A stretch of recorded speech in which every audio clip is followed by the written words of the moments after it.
Hi everyone and welcome. It's amazing to see you. So today there are currently around 4.5 billion users of social media in the world, each of them using social media for approximately 145 minutes per day. You in the audience are also probably one of them. Checking your social media accounts is one of the first thing in the morning or one of the last things before going to bed, just like myself.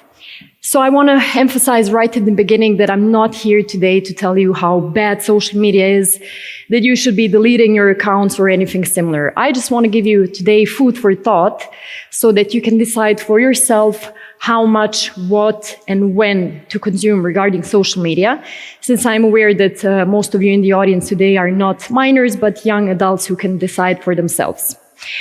Today I'm also talking about my own experience, since I have a long love-hate relationship with social media, and I really tried everything regarding the control of usage of social media. I had phases where my thumb would literally turn numb from scrolling over and over again through the feeds.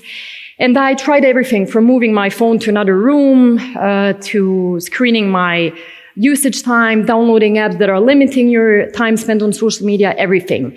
And today I'm sharing with you ideas that I learned about, that I read on the internet, various studies and just statistics regarding optimization of the usage of social media.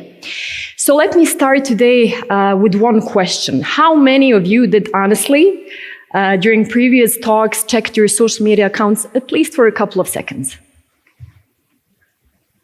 Okay, fair number.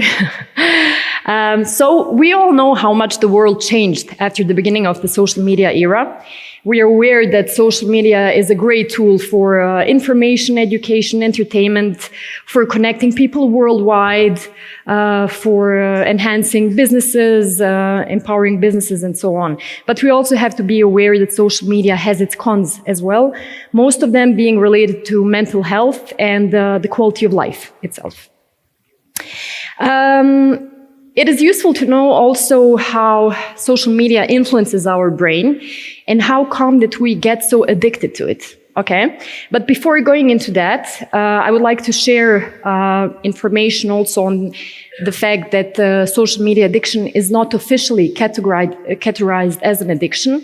But in the USA, for example, there are various hospitals and clinics that help individuals deal with social media addiction, but as a compulsive disorder, meaning something you cannot control. According to Harvard University studies, posting on social media platforms and receiving shares, likes, comments, positive interaction activates the same parts of our brain as when we're using addictive substances, as when we're gambling, because of release of a dopamine, feel-good brain chemical, that is being released every time we post something online.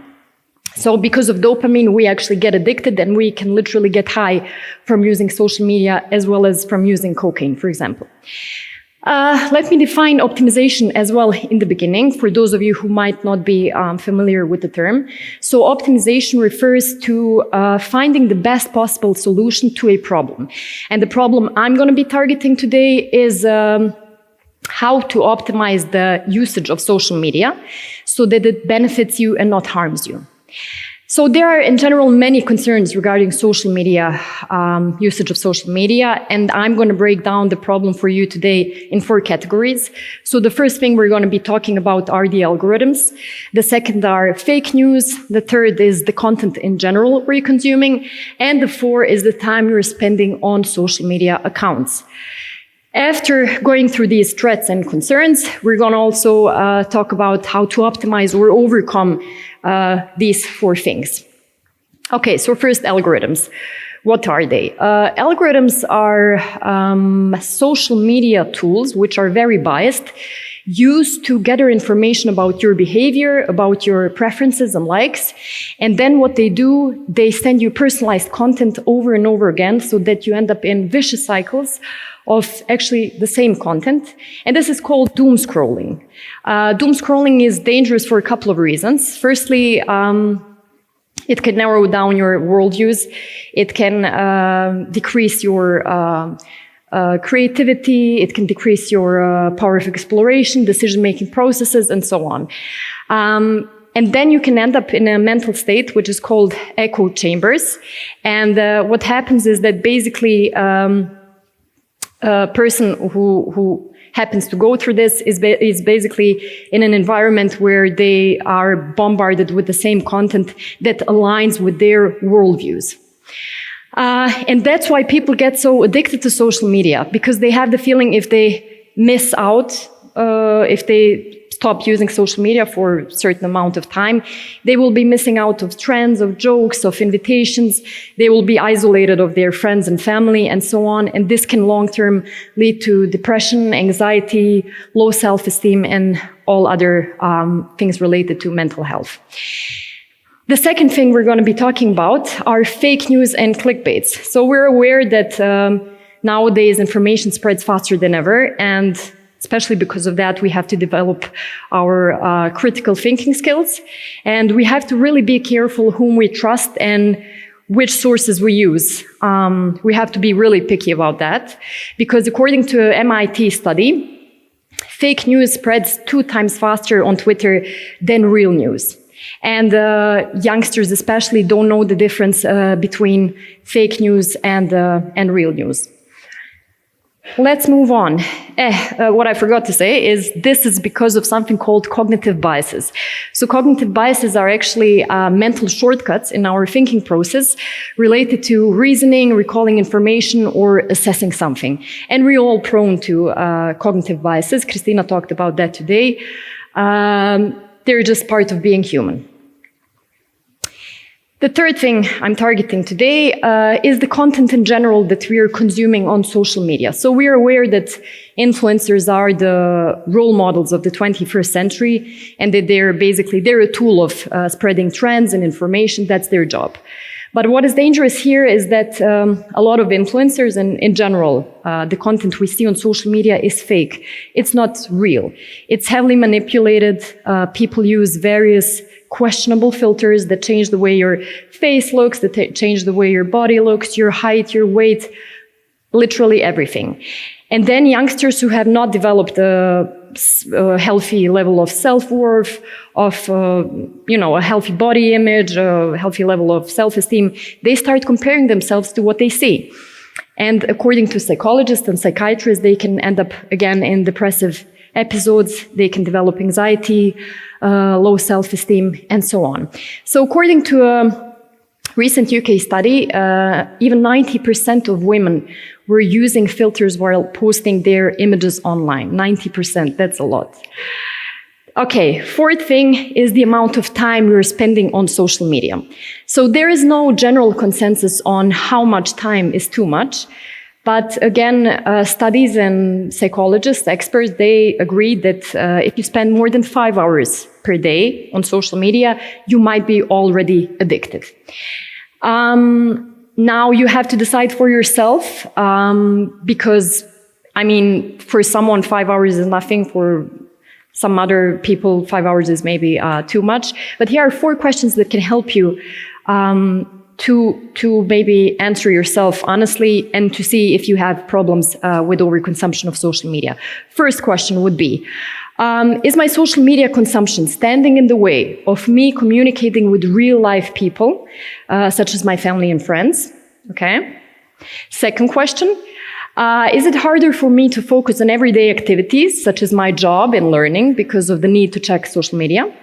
Third question, am I nervous if I can't check my social media accounts because of lack of internet or low battery or whatever? Fourth, am I spending less time doing activities that I used to love because of social media?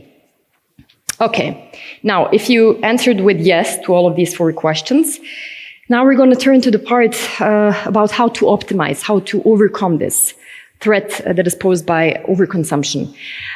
So once you estimated that it's too much and that you want to have your life back, you can, but besides becoming aware of that, you can simply start tracking your daily time or weekly time spent on social media.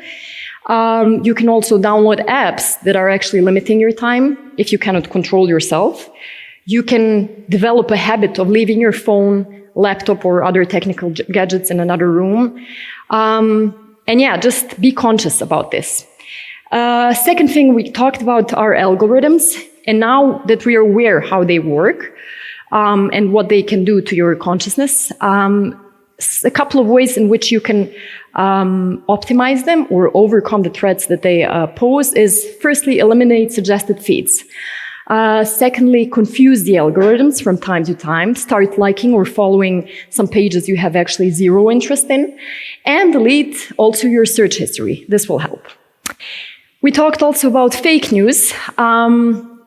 So here we really have to start following credible pages and channels. If you're not sure if a source is credible or not, you can also fact check on the internet today, everything. There are various apps and tools for this. And also, second thing, learn the difference between news and ads. Since according to a 2016 Stanford History Education Group, studies showed that youngsters could not tell the difference between news and ads. Regarding the threat posed by the content that we're being exposed or bombarded with on social media, firstly, here again, we're talking about awareness and becoming conscious. Be conscious that you're entering a virtual, a fake world every time you go out on social media platforms, right? So the content you see, as we talked already, is not real. Remember the statistics that we mentioned today, how much people use filters, and just start unfollowing people who make you less worthy, who make you feel less smart than you are, less beautiful.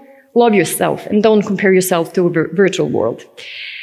With everything said today, my goal was to raise awareness about what social media overconsumption can do to you and how to optimize and overcome the threats that are posed by social media. Once again, the whole responsibility regarding this topic lies only in your own hands. Thank you.